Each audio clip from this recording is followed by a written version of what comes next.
Hi there, I'm Frances and welcome to Love Teaching at Home. This is a learn along all about growing your own vegetables, and today we're going to be looking at growing pea shoots, which are you can use them as like a little bit of salad. They go really nicely in sandwiches, just like cress that we're making at the same time, but this is slightly longer. It's a little bit like tiny bits of little lettucey bits like rocket and things, but like little salad leaves, but they taste like peas, which is really crazy.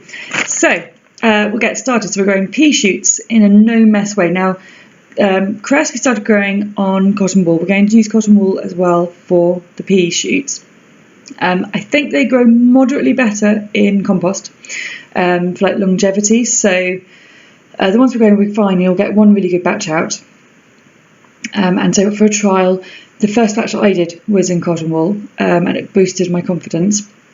And so once I got a bit more down with how to sort of do the potting and how to get my family involved and how to use it, and that I knew I would be eating them, because there's nothing worse as well than growing plants that you then don't eat and then just die on your kitchen work surface.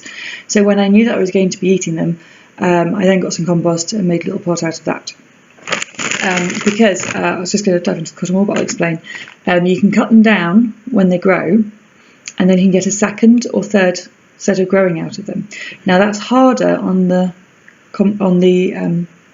cotton wool, so you can imagine there's no nutrients in the cotton wool for the pea to eat, so you'd like to regrow.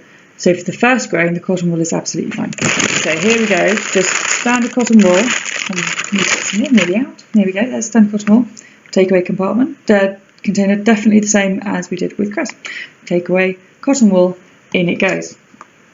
Get our jug of water, and again still it's about 300 because I didn't use that much of the cress.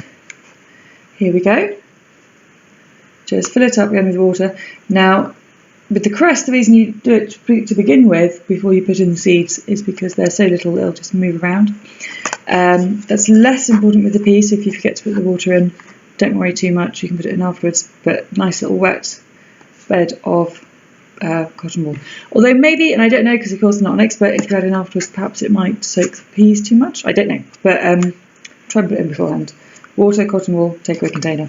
Next, the peas to make my pea shoots. Now these bad boys, I am kind of recommending actually, not necessarily the brand Bachelors, but the concept of dried peas like this from the supermarket. So when I was growing cress, I used a packet of cress seeds that I'd bought specifically. Now packets of seeds, depending on where you buy them, but generally they're £1, they're £2, and they're quite small. In fact, our local ones are more like £2 to £3, and they're still really very small.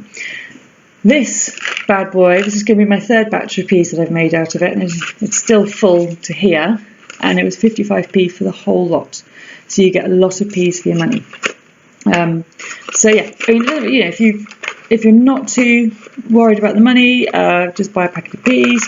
But these are in the supermarket; they're easy to get hold of. So if you're not selling, if your shop isn't selling seeds at that moment because it's not necessarily spring, then you can just buy these. So these are in the tinned and dried sections next to the tinned peas.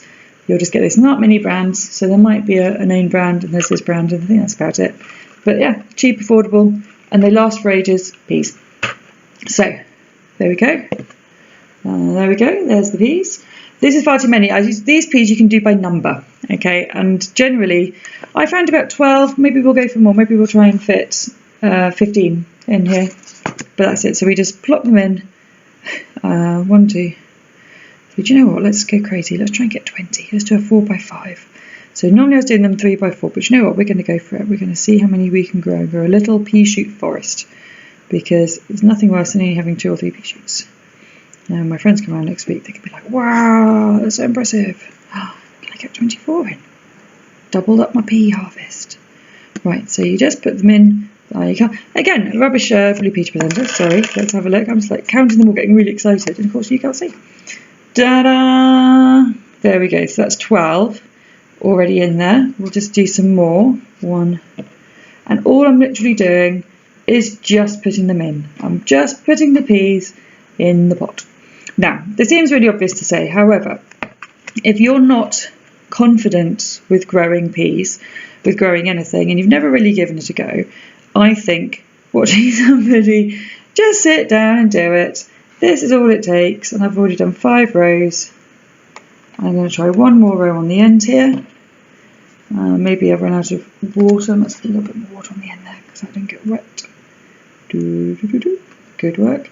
Now you will need to top these up with water maybe once a week, depends on how warm your house is and how warm the weather is and dry it is. Like if you have them next to an open window, I'm sure that'll probably suck up some of the moisture. If you've got a damp problem, probably need to do it less. So there we go, 24. I'm going to have you can't see there's a bottom row down there, I promise. It's 24, so I'm going to have a major pea shoot harvest. So we're going to keep an eye on those in the next few weeks, and then you can see what you think. Super, right, pea shoot's done. So just put everything away, and that's it. Yeah, when we see what they look like, I'll show you how to eat them. And like I said, you can also grow them in compost, but this is the no mess version, easily. Right, okay, see you soon, bye.